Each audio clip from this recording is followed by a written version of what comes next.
Oh, okay. I was looking at my haircut. Anyways, Deuteronomy, Deuteronomy,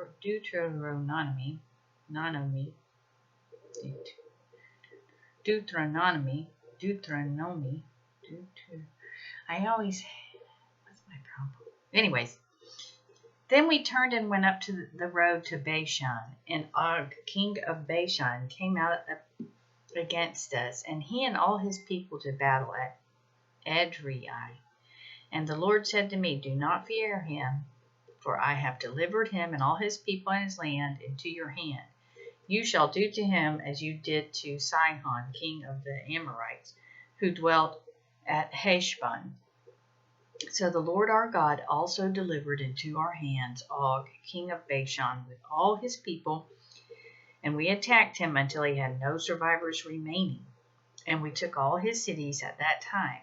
There was not a city which we did not take from them. 60 cities, all the region of Argob, the kingdom of Og and Bashan.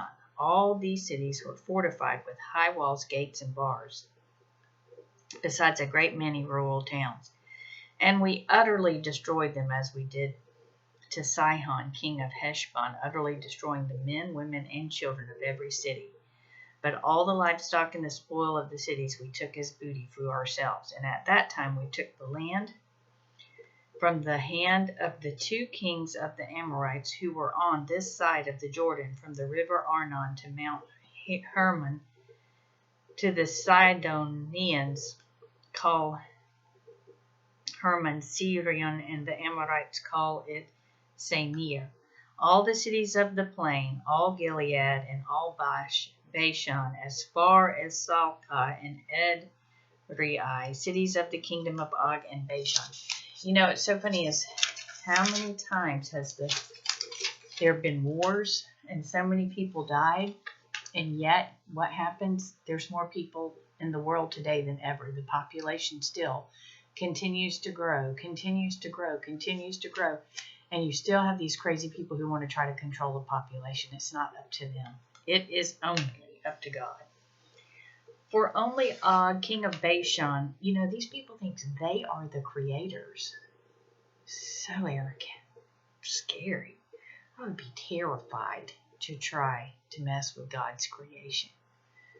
Any of the babies, all these babies they're killing, molesting the children, sacrificing good people. I mean, we're talking, these people are nuts, man.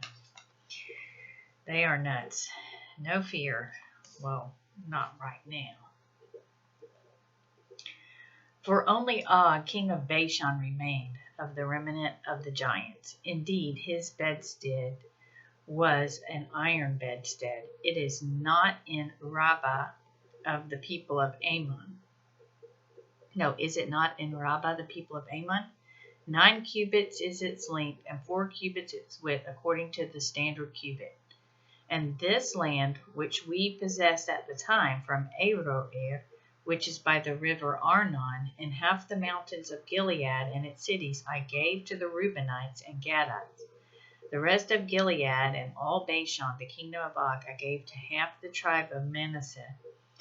All the region of Argob with all Bashan was called the land of the giants. Jair, the son of Manasseh, took all the region of Argob, as far as the border of Geshurites and the Maacathites, and called Bashan after his own name, Haboth Jair, to this day. Also I gave Gilead to Mashir, and to the Reubenites and the Gadites I gave from Gilead as far as the river Arnon, the middle of the river as the border, as far as the river Jacbok, the border of the people of Ammon.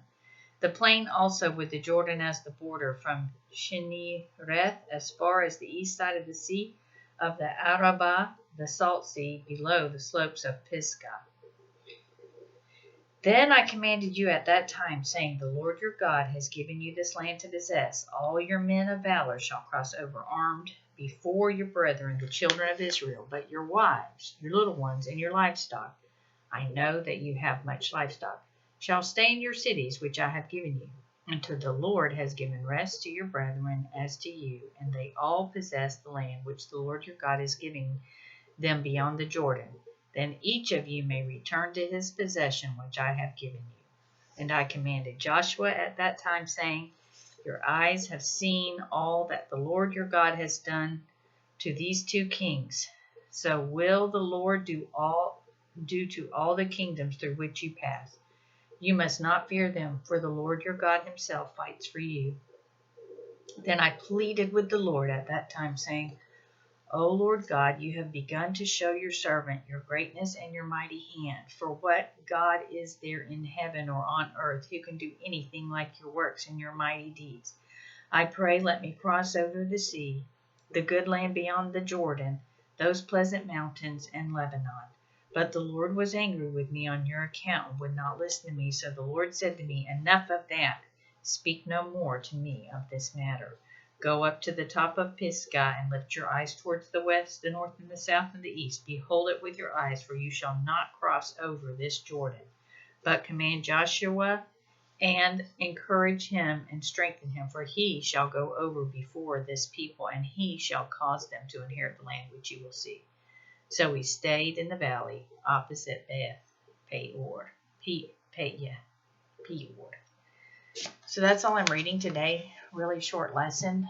Just wanted to get the nose in the Bible. But as you can see, how many times were cities destroyed and rebuilt, and others owned them, and God gave what they had that where they didn't appreciate Him. He gave it to those who were listening to Him, and then He took it away because they weren't listening. And we see that in the world today, right? It's just sad, but until everyone, like it says, every knee shall bow. And He means it. There is no joke. Every one of us, everyone you see, will bow down to Jesus Christ.